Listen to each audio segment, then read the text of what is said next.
새언니가 자주 보는 걸 알고 있어서 글을 씁니다. 알아볼 정도로 신상 밝히고 쓸 거예요. 읽어보고 본인 같으면 생각을 고쳐먹든 저한테 연락을 하시든 하세요. 우선 저는 아직 돌이 안 된 아기를 키우고 있는 새댁입니다. 작은 카페를 하다가 임신하면서 가족 구성원한테 넘기고 쉬었고 남편은 사업을 하고 있습니다. 저희 시부모님께서 남편이 어릴 적부터 결혼에 대해 하셨던 말씀이 몇 가지 있다 했습니다. 첫 번째로 결혼 전에 애를 낳아오면 무조건 짤 없다. 두 번째로는 여자 조건은 아무것도 안 본다. 빚이 있어도 상관없고 혈혈 단신이어도 상관없다. 단 네가 말을 듣게 되는 여자를 데려와라. 그리고 세 번째는 결혼하고 특별한 사유 없이 애를 안 낳을 거면 결혼을 반대할 거다. 자식은 무조건 낳아라. 이렇게 세 가지였고 남편이 저와 연애하면서부터 위에 세 가지를 말해주더라고요. 그래서 연애를 하면서도 아들이든 딸이든 낳자고 이야기를 했고 결혼을 전제로 연애하면서 여행을 갈 때도 양가 부모님께 말씀드리고 여행 이외의 외박은 단 한 번도 없었습니다. 시부모님께는 1년 정도 연애 기간이 지나고 난 후 인사를 드렸고 처음부터 결혼을 전제로 교제 중이라는 말씀을 드린 후에 저희가 원하는 미래를 구체화해갔습니다. 물론 인사를 드리러 가기 전에 남편과 둘 다 동의를 한 상태에서 부모님께 결혼을 약속한 사이라 말씀드리고 인사를 드렸었고요. 덕분에 저희는 빈손으로 결혼했고 시부모님께서 다 해주셨습니다.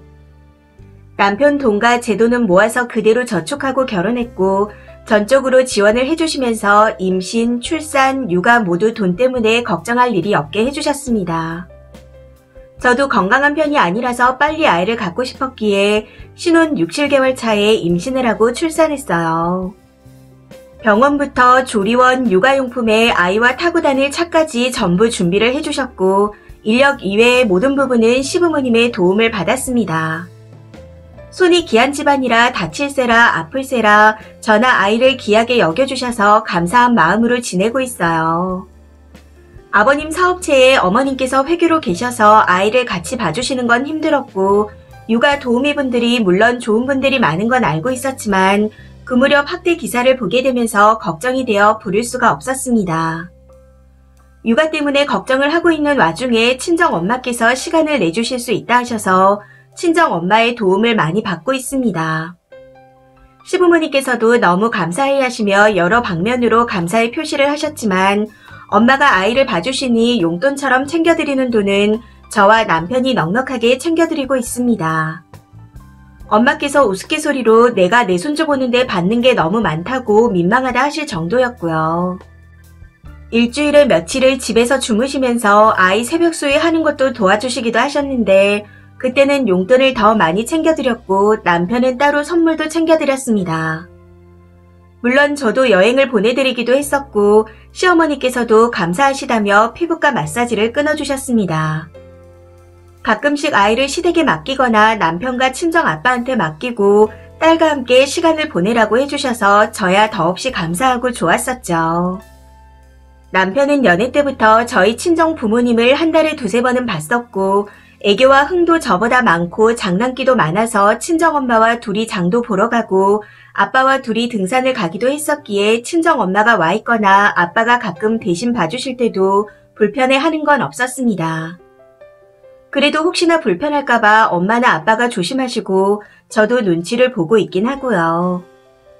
부모님의 도움을 받아 육아하는 게 너무 감사했기에 은혜를 갚아드려야지 생각하면서 지내고 있었는데 이번에 친정 오빠가 결혼 3년 차에 드디어 아이 계획을 세우고 있다는 말을 하는 겁니다. 임신하면 새언니도 일을 그만둘 것 같다는 그런 이야기를 하더라고요. 그래서 저도 잘됐다. 좋은 일이다. 힘내라. 좋은 거 많이 먹고 술 줄이고 운동도 하고 그래라.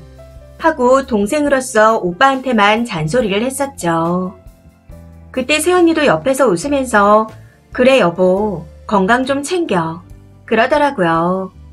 그때까지는 분위기가 괜찮았는데 거기서 갑자기 새언니가 저희 친정 엄마한테 선을 넘는 말들을 하는 것 같아서 듣다가 참지 못하고 싸우게 되었습니다. 새언니의 말을 요약하면 어머님 아버님께서 집을 매매해 주신 게 아니라 대출금 갚기도 버거운 상태다. 출산에 육아까지 하려면 많이 힘들다. 그래서 신혼의 아기를 봐주고 계시니 우리 아기도 봐주셨으면 한다. 신생아를 가장 가까이서 사랑으로 돌본 가장 최근의 사람이 어머님 아니시냐. 그래서 그런지 제일 믿음이 간다. 그런데 앞서 말씀드린 것처럼 우리는 결혼할 때 지원을 많이 받은 게 아니고 우리끼리 시작한 거라 시누이처럼 많이는 못 드린다 하는 내용이었습니다. 이외에도 저희 아이가 쓰던 신생아 용품은 당연히 본인들에게 줄 거라고 생각하고 있고 저희 시댁에서 아기도 타고 다닐 테니 안전하게 다니라고 해주신 SUV차와 카시트를 본인 아기가 병원에 가거나 외출할 때 타고 다니면 되겠다고 하더라고요. 참고로 저는 운전 경력이 8년 차인데 8년 내내 승용차만 몰고 다녀서 그런지 처음 SUV를 운전하다 몇 번 긁어먹은 적이 있었습니다. 친정 엄마께서는 운전 경력 30년에 둘 다 가능하신데 현재 승용차를 타고 다니시고요.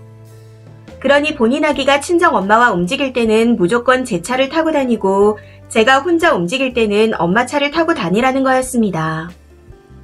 더 어이가 없었던 건 엄마께서 본인 아기를 봐주시고 나서 자고 가는 일이 없으셨으면 한다는 거였습니다. 본인들이 아직 신혼이니 무조건 집으로 돌아가셨으면 한다고 하더라고요. 그리고 조리원은 무조건 남편 돈으로 할 거지만 제가 갔던 조리원으로 하고 싶다고 말하는데 점점 썩어가는 제 표정을 보지 못한 건지 모르는 척 하는 건지 저를 보면서 조리원을 소개시켜달라고 하는 겁니다. 그때 새언니와 눈이 마주쳤는데 도저히 참을 수가 없어서 제가 한 소리 하게 되었습니다. 한 소리라기보다는 비꼬고 양심이 없냐고 비난하고 엄청 지랄을 했었죠. 평소에도 저희 집에서 해준 게 없다고 너무나 당당하게 요구하는 게 어이가 없었지만 신우짓 한다는 소리가 듣기 싫어서 어지간하면 말도 안 붙였는데 그때는 못 참겠더라고요. 사실 저희 집에서 해준 게 없는 것도 아니었습니다. 둘이 결혼할 때 부모님께서 어디에 뭐라든 쓰라고 오빠한테 아파트 매매할 정도의 돈을 줬었습니다. 그 돈으로 오빠가 집을 산다고 했었는데 언니가 공동명의 안 할 거면 사지 말라고 해서 안 샀던 거였어요. 대신 언니는 대출받아 반을 내고 오빠는 대출 없이 반해서 지금의 집을 마련한 거였죠. 그때 오빠가 대출받아 결혼하는 새언니를 보고 경제관념이 의심된다며 생활비를 각출해서 살면서 조금 더 보고 싶다고 부모님께 따로 말하면서 남은 돈을 다시 돌려드렸던 걸로 알고 있습니다. 언니가 공동명의에 대해서 말하면서 앞으로 어떻게 될지도 모른다는 식으로 말했다는데 그 말에 오빠가 새언니에게 많이 실망해서 이혼 준비도 같이 하냐? 하고 따지면서 싸웠던 걸로 알고 있어요. 이건 새언니가 오빠와 싸우고 난 후 연락이 안 된다며 혹시 오빠 집에 있어? 하고 저한테 연락하면서 이야기를 하다가 듣게 된 내용입니다. 어쨌든 결혼 비용 반반하고 효도도 각자 하자. 이런 식으로 말하면서 마무리를 지은 걸로 알고 있습니다. 저희 부모님께서도 남의 집 귀한 딸이니 어렵고 귀하게 여기려고 하셨는데 처음부터 선을 긋는 것 같아 서운하다고 하셨지만 그냥 티 안 내고 넘어가셨습니다. 그리고 이후 오빠 부부에게는 자식을 안 낳냐 이런 이야기는 일체 한 적이 없었죠. 아무튼 그런 상황을 전부 알고 있었던지라 너무 화가 나서 새언니에게 다다다 따졌습니다. 아이 낳으면 어머님이 봐주실 거죠라뇨. 어떻게 지원 많이 못 받아서 대출금 갚기 바쁘다는 말을 할 수 있어요? 언니가 했던 행동들을 생각하세요. 진짜 양심이 없어도 너무 없는 거 아니에요? 저도 저희 시댁에서 지원을 많이 받았지만 그건 저희 시댁이지 언니네 시댁이 아니잖아요. 왜 본인 시댁이랑 제 시댁을 비교하는지 모르겠네요. 그리고 제가 새언니보다 늦게 결혼해서 먼저 임신하고 먼저 출산한 게 새언니한테 미안한 일인가요? 왜 제 아이 물건이나 제 물건을 당연히 새언니한테 줘야 된다고 생각하는지 모르겠어요. 새언니 말대로 하자면 오빠가 제 가족이지 언니는 아니지 않나요? 언니가 먼저 성 그으면서 오빠한테 결혼해도 남남이다고 말하고선 시댁에서 받을 건 받으셔야겠어요. 제가 잘해주길 바라고 저희 부모님이 잘해주길 바란다면 본인도 잘하려고 노력해야 되는 거 아닌가요? 오빠한테 본인 번호도 알려주지 말라고 그랬다면서요. 그런데 왜 제가 잘해줘야 돼요? 우리 오빠 자식이면 이쁘겠죠. 근데 저도 그쪽이 편할 일은 굳이 해주고 싶지 않네요. 하면서요. 그때 중간에서 엄마가 말리시고 새언니가 울어서 저도 그냥 입을 다물었습니다. 당시 오빠가 조카를 끔찍히 이뻐해서 혹시 놀랄까봐 데리고 나가서 망정이지, 아니었으면 오빠한테도 어디서 저딴 걸 좋아해서 결혼하고 애를 낳냐고 한 소리 할 뻔했습니다. 제 생각은 솔직히 그렇습니다. 언니가 진짜 양심 없고 앞뒤 다르고 뻔뻔하다는 생각이에요. 저희 엄마는 저한테나 오빠한테나 하나밖에 없는 소중한 분이신데 어디서 뻔뻔하게 지원이 적다는 소리를 짓거리는 건지. 사실 이 글은 새언니가 보라고 쓴 글이긴 한데 다른 분들이 보시기에도 제가 화났던 포인트가 객관적인 건지 아니면 새언니가 서운해하는 게 객관적인 건지 좀 봐주셨으면 합니다. 제가 너무 감정적이었나 생각해보고 싶네요. 긴 글 읽어주셔서 감사합니다. 댓글입니다. 첫 번째 댓글. 세상은 넓고 또라이는 많구나. 저도 결혼 늦게 한 손아래 신우가 우리 애들 물건이 다 지 거라고 생각하길래 어이가 없었는데 그 집 올케는 내 주름이 부족한 것 같네요. 두 번째 댓글. 손자 키우기는 잘해봐야 손해라고 합니다. 아들 아기는 더더욱 살얼음 걷듯 해야겠죠. 지 엄마 보고 하라고 하지 남의 엄마한테 무슨 권리로 지랄인지.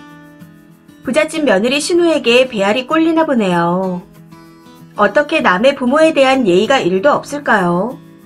저건 그냥 대놓고 지 하녀가 되라고 하는 거잖아요. 참 대단한 여자네요. 세 번째 댓글. 친정에 하라고 하세요. 나도 친정 엄마가 돕는 거라고. 그리고 시댁에도 바라지 말라고 하시고요. 애초에 쓰니도 시댁이 잘하는 시댁에서 좋은 마음으로 지원을 해주시는 거죠. 새언니처럼 그런 감탄고토 같은 신보로 대하면 시댁에서 해주고 싶겠어요. 너무 못된 신보 같습니다. 네 번째 댓글. 임신도 안 했는데 벌써부터 누가 키우고 비용을 들이네 마네 하나요? 솔까 사정 안 되면 돈 많이 못 드릴 수 있긴 한데 저건 무슨 경우죠? 누가 들으면 본인 자식 아닌 줄 알겠어요. 다섯 번째 댓글. 남남의 반반 효도로 시작해놓고 애는 왜 봐달래요? 남편 가족한테 번호도 알려주지 말라면서 신우의 물건은 왜 받아가려고 하는지. 진짜 뻔뻔합니다. 각자 효도면 친정에 잘하고 친정에서 받아야 하는 거 아닌가요? 그러게 애초에 왜 선을 그어서는. 여섯 번째 댓글. 지원 안 해줬으니 그냥 한 푼도 돈 주지 말고 니네 애도 그냥 니네가 알아서 키우라고 하세요. 이건 쓰니보다 쓰니 어머니가 확실하게 해야 하는 상황입니다. 어머니께 확실하게 말씀드리세요. 만약에 그 말대로 해주면 오빠를 도와주는 게 아니라 평생 새언니를 아나무인으로 만들고 오빠를 더 힘들게 하는 일이라고. 말인지 방군지 모르고 내뱉으면 그건 입이 아니라 배설기관인 거고 그럼 입에 변을 물려줘야죠. 이 사연은 여기까지입니다. 시청해주셔서 감사합니다.